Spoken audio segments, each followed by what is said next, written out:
मेरे प्यारे गुरुमुख सज्जनों,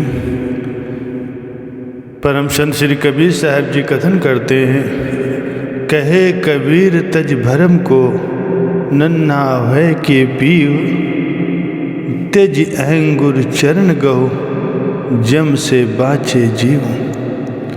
अर्थात जो सब भ्रम त्याग कर और अहम भाव से रहित होकर नन्हे बालक के समान सर्वस्व समर्पित करके प्रभु के चरणों की ओट लेता है, वो सदैव निर्भर होकर विचरण करता है और काल भी उसका कुछ नहीं बिगाड़ सकता।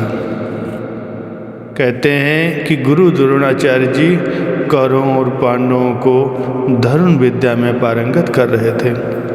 एक दिन उन्होंने एक वृक्ष की शाखा पर एक लकड़ी की चिड़िया टांग दी और सबसे पहले दुर्योधन को बुलाकर कहा कि इसकी आँख पर निशाना लगाओ। दुर्योधन जब निशाना लगाने लगा तो द्रोणाचार्य जी ने पूछा कि तुम्हें क्या दिखाई दे रहा है। उसने कहा, गुरुदेव मुझे आसमान, पेड़, पत्ते, शाखाएं, चिड़िया सभी कुछ दिखाई दे रहे हैं। गुरुदेव ने उसे एक ओर हो जाने का संकेत करके पुनः युधिष्ठिर को बुलाकर निशाना साधने को कहा। युधिष्ठिर से भी पूछा गया कि उन्हें क्या दिखाई दे रहा है। उनसे भी दुर्योधन वाला उत्तर पाकर गुरुदेव ने उन्हें भी एक ओर कर दिया।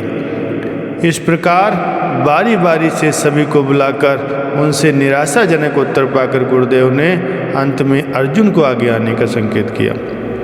अर्जुन जब तीर कमान उठाकर निशाना साधने लगा तो गुरुदेव ने उससे भी पूछा कि अर्जुन तुम्हें सामने क्या दिखाई दे रहा है। अर्जुन ने कहा कि मुझे गुरुदेव की आज्ञा अनुसार केवल चिड़िया की आँख दिखाई दे रही जिसमें तीर लगाना है। द्रोणाचार्य ने उसकी एकाग्रता और धनुर्विद्या के प्रति अपूर्व समर्पण भाव से प्रसन्न होकर उसे तीर चलाने की आज्ञा दी। जब अर्जुन ने तीर चलाया तो वो सीधा चिड़िया की आँख में जाकर लगा।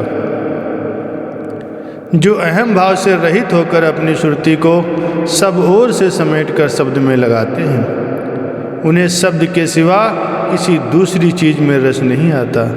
उनकी श्रुति मुकम्मल ठिकाने पर पहुंचकर परम आनंद में लीन हो जाती है। जो श्रुति को बिखराए रहते हैं वे माया जाल में फंसकर जीवन पर्यंत माया की दास्ता में जकड़े रहकर सदा दुख ही दुख उठाते हैं। एक बार भाई मर्दाना श्री गुरु नानक जी महाराज जी के साथ भ्रमण कर रहे थे। रास्ते में एक बहुत ही सुंदर शहर देखकर उन्होंने श्री गुरु महाराज जी से विनती की कि यदि आपकी आज्ञा हो तो मैं इस शहर को अंदर जाकर देखाऊं। श्री गुरु महाराज जी तो अंतर्यामी थे। उन्होंने कहा कि इस शहर की बाहरी सुंदरता देखकर तुम मन को मत भटकाओ, अंदर जाओगे तो पछताओगे। लेकिन भाई मर्दाना मन के भुलाव में आकर बार बार विनय करने लगे कि बस थोड़ी ही देर में चक्कर लगाकर आ जाऊंगा, आप एक बार आज्ञा देते हैं। भाई मर्दाने की प्रबल इच्छा देखकर श्री गुरु महाराज जी ने फरमाया कि अगर तुम्हारा ख्याल दृढ़ है तो भले ही चले जाओ। भाई मर्दाना ने जैसे ही उस जादू नगरी में प्रवेश किया तो जादूगरों ने उनके गले में धागा बांधकर उन्हें मेमना बनाकर अपने पास में बांध लिया। बहुत समय बीत जाने पर भी जब भाई मर्दाना वापस नहीं लौटे तो गुरु साहब जी ने उन्हें स्वयं उस शहर में प्रवेश किया। मुख्य द्वार के निकट से गुजर ही रहे थे कि भाई मर्दाने ने उन्हें देखकर जोर से आवाज़ की। गुरु साहब जी ने उन्हें पहचान कर उनके गले का धागा खोलकर उन्हें जादूगरों के बंधन से मुक्त करके मेमने से पुनः मर्दाना बना दिया। भाई मर्दाना अपने किए पर पछताने व माफ़ी मांगने लगे। ऐसे ही माया की इस नगरी में जो गुरु शब्द का उल्लंघन करते हैं वे भी मेमने की भांति मैं करते हुए काल के गाल में समा जाते हैं। अपने अहंग के वशीभूत हुए वे सदगुरु की कृपा से वंचित रह जाते हैं। परम संत श्री कबीर साहब जी वर्णन करते हैं कि अहं अगिन हृदय जरे गुर से चाहे मान, तिनको जम न्योता दिया, हो हमरे मेहमान। भाव ये है कि जो हृदय में अहंग की ज्वाला भड़काए, सद्गुरु से मान की अपेक्षा करते हैं, वे यमराज के दूत उन्हें पकड़कर काल के हवाले कर देते हैं।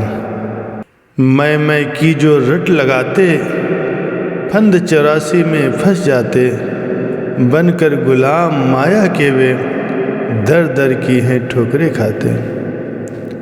गुरु शब्द से जोड़ के नाता, नाम में जो सुरत लगाते, जीव से बनकर ब्रह्म विनाशी, अजर अमर पद वो पाते।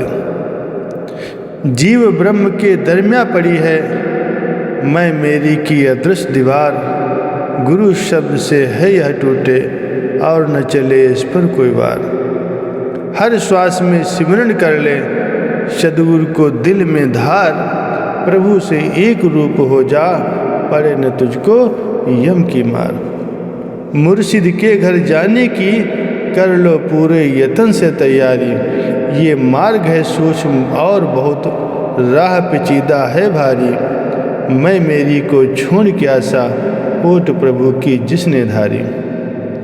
कई जन्मों की बिगड़ी दशा, ली पल में उसने संवार। बोलो जयकारा बोल मेरे श्री गुरु महाराज की जय।